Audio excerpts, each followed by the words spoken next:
Brad Hodge here. I am going to attempt to, grapple with these ideas of reliability and validity. Now, I'm going to be brutally honest with you. I come back to these every year, and we're not going to teach them again, and I have to look them up again. I use these skills all the time, but when it comes to the terms and remembering all of the different ways of thinking about reliability and validity, I have to keep engaging them. So what I'm going to try and do today is map out how to engage in this process of thinking critically about research using these ideas of reliability and validity as a way of thinking about, whether a particular measurement tool, and this is about measurement, whether a particular measurement tool is a strong piece of measurement or not. So let's get started. Now, we've got two ideas, reliability and validity. So reliability is the easiest one of the two.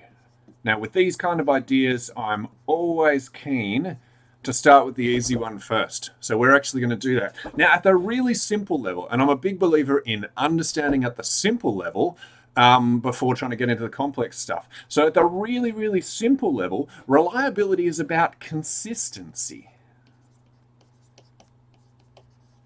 Okay, so remember, we're talking about the reliability and validity of measurement. So we might have a psychological tool to measure depression, and what reliability is all about, these different ideas of reliability, is it consistent? Are we always going to get the same kinds of answers? First type of consistency we're talking about is this idea of test, retest consistency. Test, retest reliability, sorry. Now, test, retest reliability, if you think about this idea, sometimes people get this mixed up where they're thinking that if you do a before and after test, that's test, retest reliability. Nope, that's not the case. So, if you think about a test, so we've all done tests, you're probably going to do one at the end of the semester of whatever you're studying. So we've got a test, and in this test we've got lots of multiple choice questions. This is what you all hope for at the end of a semester, isn't it? And so we've got to make choices between things. Now this test might be an exam. So let's think about an exam for the sake of the example. We've got a bunch of different questions, and we want to rate those questions from 1 to 5 based on agree or disagree, right? So depression scales use this, anxiety, all sorts of different psychological scales, but even other things like, evaluating health or all of that. So you might go through and you're going to tick this. You might put a tick on this one, and this one. And at the end of that, you get a score. So you might get, let's say you get 75. So let's say we're doing a creativity. You do a survey on creativity and you get a 75. Now what test, retest reliability is really exploring is, if I give you this test at different times over a period of time, am I going to get the same score, right? So if you think, if I've got a test around creativity and I give it to you in the morning and you get 75, but then when I give it to you in the afternoon, you get a 30, we've got a problem. Okay, because nothing's changed for this particular thing. So we want it to be the case that every time that you get do this test, that you get pretty much the same score. Now it's going to vary. You might get a 74 next time, but what test retest reliability is saying is generally, the score that you get today will be the same as the score, or round about the same as the score you get tomorrow. There's no point doing a personality test if it's different every time. So test retest reliability is, if I do this again and again, am I going to basically get the same score? It's a really important idea. So there's a lot of research goes into things like personality, depression, all of that kind of thing, just to make sure that even if you give this, that you get the same score no matter what day it is or what's going on, that it's always consistent when you give the same score. Now, the second one that we're looking at is inter-rater reliability. Now, inter-rater reliability is an interesting one because yes, lots of scales, people fill them out themselves, right? So we're thinking about the depression and the anxiety, people are filling their own scores out. Now, inter-rater reliability isn't an issue there, obviously, because you're filling them out yourselves. But often it's the case that we've got a different person using this measurement. They might be observing what's going on and creating a score. They might be, scoring things. So you've actually got different people engaging in this process of measurement. Remember, we're focused on measurement, the way in which we measure things.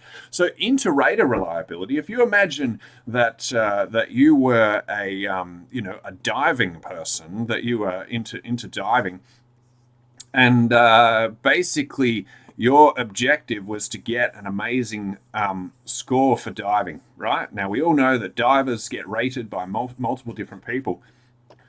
So if you think about inter-rater reliability, it's inevitable that people are going to vary. So if I look at something and I'm trying to establish whether you've done a great job of a presentation or a dive in this instance, I might see it slightly differently than somebody else. Now, we're using a tool to try and standardize it. And so what this idea of reliability is saying is, okay, if I get 3 different people to use the same tool on the same person, am I going to get the same score every time? So it would be fine if we got the first person and they got they gave a 7, that's fine. And then we go, okay, well, the second person, they're going to give a similar score, 8, it's close to 7. It's not exactly the same. The scores aren't always going to be exactly the same. But what if this other person actually gave them a 5? Then we've got an inter-rater reliability problem. Okay, because even though they're all using exactly the same tool, so remember we're evaluating the reliability of a particular measurement approach, even though they're using exactly the same tool, this person here is actually giving a different score. And so we've got an inter-rater reliability problem. Now, usually this is related to the tool, could be related to the individual or the training, but generally what we're asking is, has this been tested? Are people... If a different person uses this tool, are they going to get the same answer in general as the other? So that's inter-rater reliability. Now, the third one is internal consistency. Remembering that measures use a range of different questions or a bunch of different things in a group often, they're usually not just one thing. Internal consistency is basically saying, look, among these things that we're using, so let's say we're using 40 questions or that group of things together, is there consistency in the way that these things are grouped? So if you think about a chocolate milkshake, you might start a chocolate milkshake and that's great. The store sits at the bottom and for the first bit of the chocolate milkshake, it's rich and thick and creamy and lovely. But then as you drink down, it changes. It gets really weak. There's no chocolate in the top bit.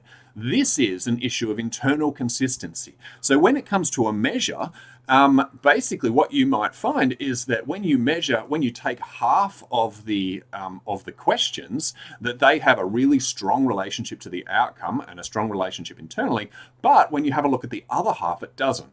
So what internal consistency is looking at is, if we take a section of this survey, is it strongly related to the outcome that we're talking about? Is it strongly connected to the other? Or are parts of this kind of survey or this measure redundant, or they're not actually consistent with one another? They contradict one another.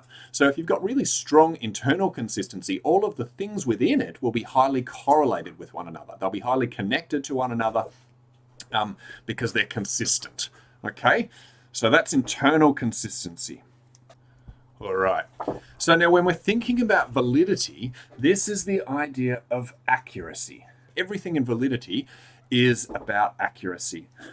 If you have high validity, so if you have high accuracy, it's highly likely that you're going to have high reliability. However, if you have high reliability, it's not necessarily the case that you're going to have high validity.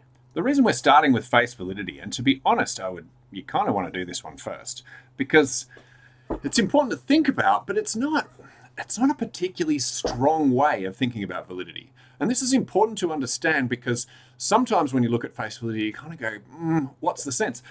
What's the point when you look at all these other methods? But start with this. Okay, so face validity does it make sense? Does it make sense that the way in which we're measuring this idea is done by this particular tool? So it might be okay. So we're thinking about faces and memory. Okay, so face validity. It might be all right to look at a person's face. Let's say this guy, Joe, we look at his face, you go, he's crying. It makes perfect sense to assume that he might be upset. Now, we might be wrong, but he might be happy. Just might be one of those people that cries when he's happy. But it makes a level of sense, right, that he's crying. So it has face validity, right? Easy to remember. Now, it's not okay for it to look at him crying and go, well, obviously someone that he loves has died. Okay? It doesn't make sense. So when you have a look at a measure, what you can actually do is look at the questions and the factors, so the sections within that measure, and go, when I think about this concept that we're measuring, maybe we're measuring grief, does it have face validity? Does it make sense to me at a logical level? Okay? So you're asking the question, does this make sense? Are they asking about things that you think are probably related, or are they asking about things that are not related, like the color of their socks? Okay, so this is face validity. You start with this because it gives you a gut feeling as to whether this measure is reasonable, but it's not going to end the story, right? So does it have good face validity? Now, the idea behind content validity is that many ideas that we have are not just as simple as one thing, right? So sometimes if we're thinking about anxiety, maybe it involves a whole bunch of different things, okay? So I can't think of an example now. So when you're thinking about a particular thing that you're measuring, if it involves a number of different concepts, what we're assessing here is, does it actually capture all of the things that we expect to be there? So let's say you walk into my workshop, right? So we're thinking about tools.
So content validity, what we want to know is that this particular measure or way of measuring has all of the components required to measure this idea. So if we're measuring the tools in my workshop, or in a toolbox, I look at this and I go, yeah, there's, we've got all of these different tools. We've got a hammer, a screwdriver, a set of snips, a tape measure, and a saw.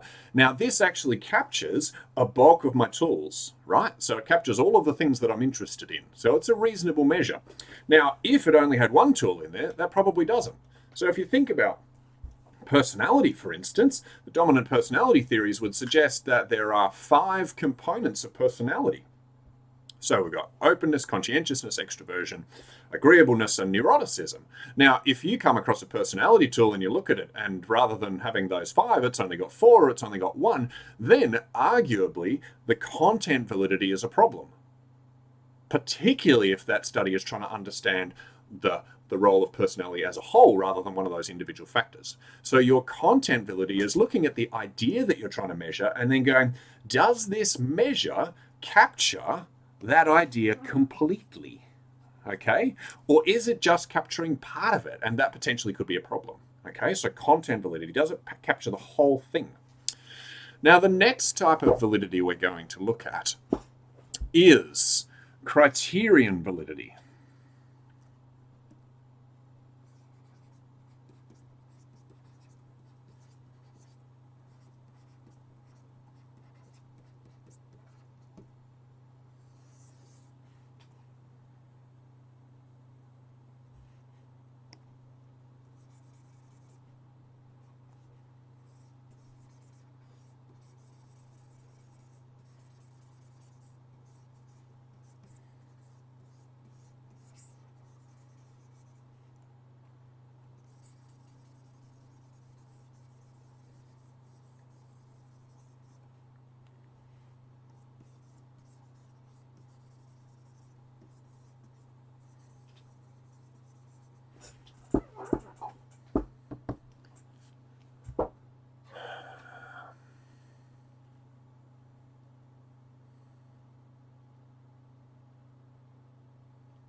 Now, I'm going to be honest about criterion validity. I struggled to come up with an analogy for this, but I've gone for a very sad analogy, which is the idea of critters, right? This is me trying to help you. Wow, maybe I'm just trying to help myself. Remember, criterion validity. So if we think about a spider, a dangerous spider, right?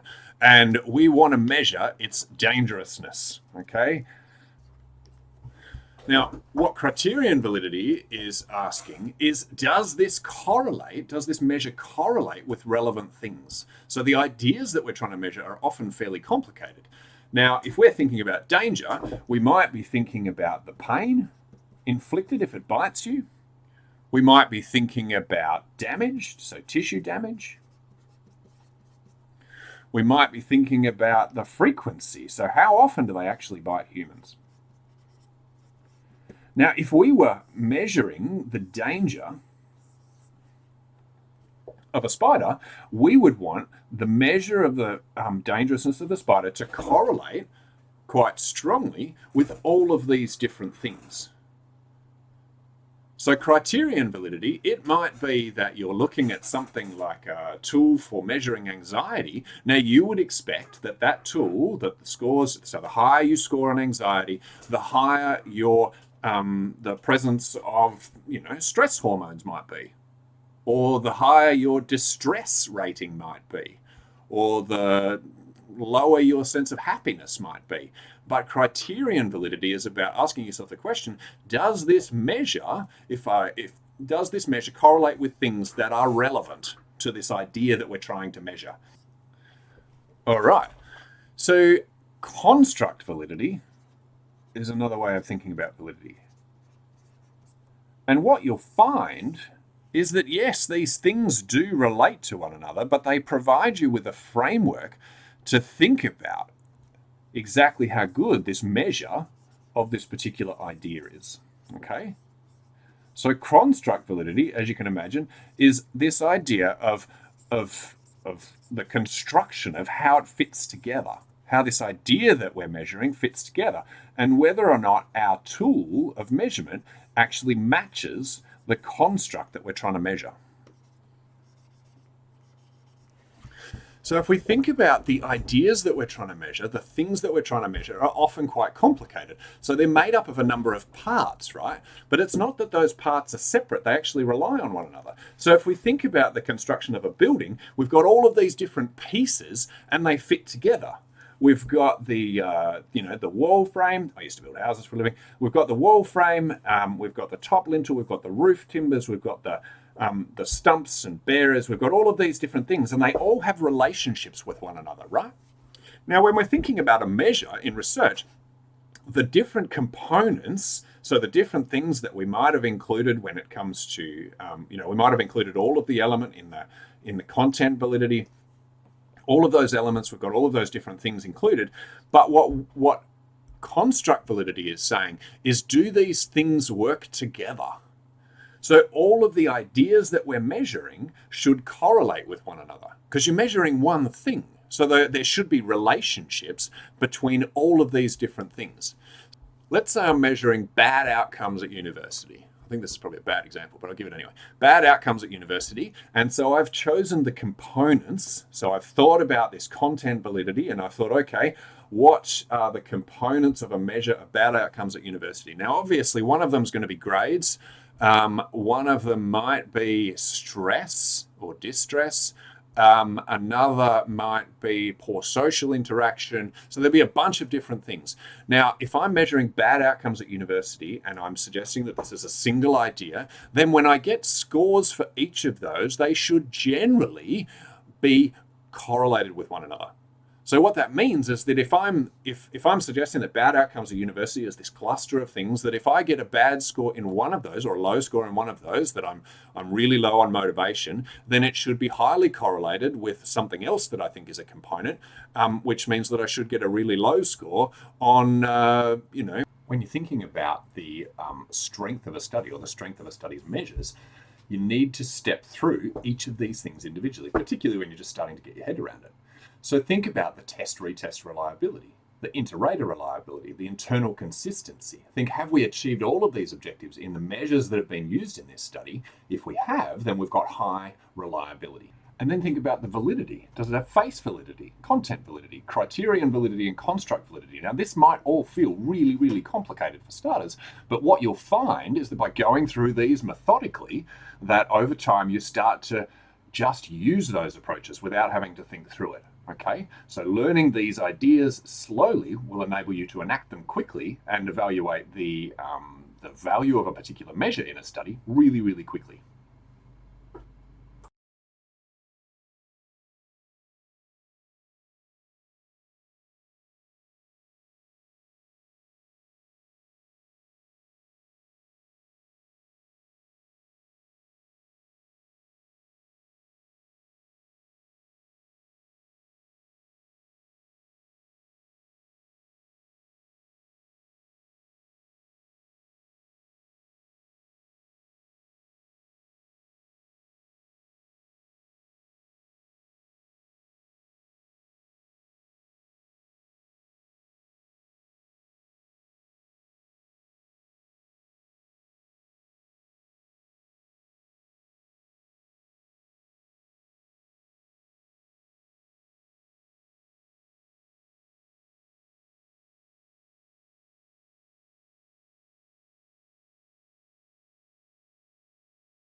So if we're thinking about discriminant validity, and unfortunately I haven't managed to come up with a decent picture for this, if we're thinking about discriminant validity, what we're talking about is that it's this idea that we're measuring is not correlated with concepts that are different from it, right? So if we've got two ideas, and if we think about self-esteem,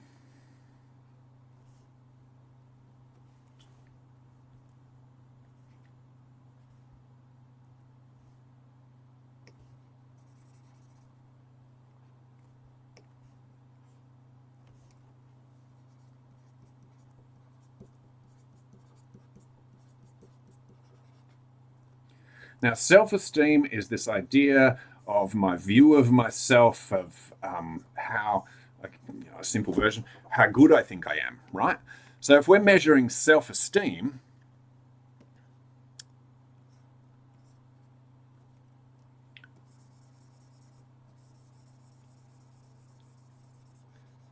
and everybody gets a score for self-esteem,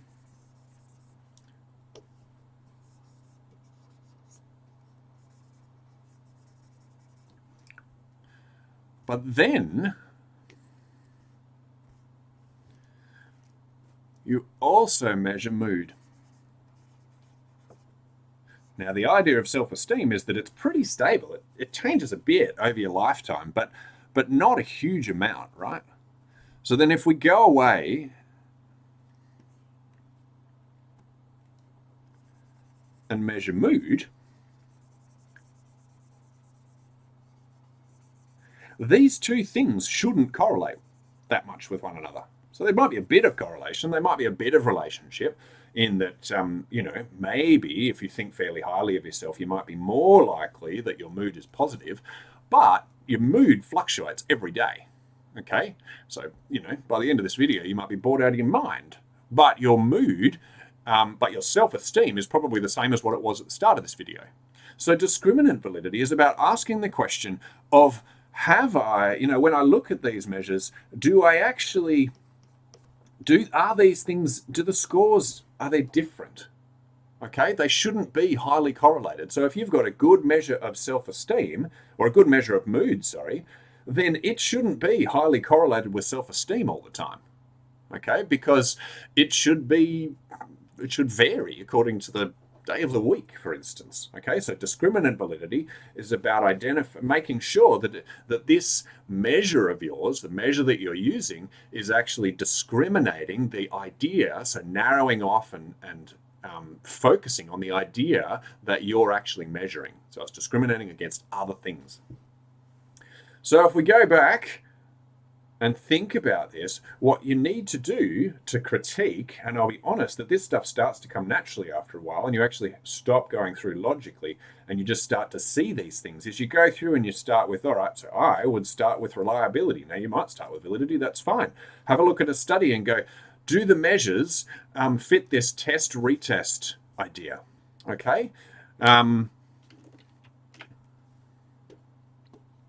So when I have a look at the measure, have they been used elsewhere? Have other people tested this idea? Do they find that even if you give this test again and again, so personality tests, that you'll get pretty much the same score? Okay. Now, I've got another measure here, and I look at it and I go, well, all right, so this one, if we're thinking about inter-rater reliability, we've got two different people rating, I don't know, giving a score out of 10 for the anger in a conversation. Have they tested this, and does this give them the same score? Okay, so unlike this guy here, where we've got these two and they've given it the same score, and we've got research that suggests that yes, they're getting the same score. So it gets a tick. So the tool that they're using to measure, it gets used regularly, and people, lots of different people give it the same score. Internal consistency, so it doesn't matter if you cut get your 60 questions and you take half of them, that they're always going to be highly correlated. All right. Now, we know that just because we've got good reliability doesn't necessarily mean we have good validity. Okay, so we've got good consistency in our measures or measure. Now we need to check the validity, which is the accuracy. Is this thing measuring what I say it's going to measure? We're going to start with the easy ones, and we go to face validity. When we have a look at this measure, is it measuring what we think it's measuring, right? Does it make sense? When we look at the questions that it's using or the approach that it's using, does it make sense? Now, content validity, does it include everything that it should include? Okay, or is it missing bits, right? Has it got all the tools it needs to have? Then criterion validity, does it relate to the outcomes that we would expect? Does it relate to the other things that we would expect? Okay, are there correlations? And discriminant validity, is it discriminating? Is it only measuring this thing that we want it to measure? We want it to be distinct, separate from other concepts. And then finally, the construct validity, does it fit together? Are there relationships between the different pieces of this measure? And does it fit with the theory? Now, over time, you'll get really, really comfortable using your critical thinking to look at research and go, there's some issues with these particular tools. But when you're first starting, working through these different stages and thinking about them logically can be really, really useful. So I hope this has been helpful. I hope that some of these ideas stick. The most important thing is to go through those measures really slowly and just think really carefully, does it fulfill all of these obligations or not? Thank you. Till next time. Catch you later.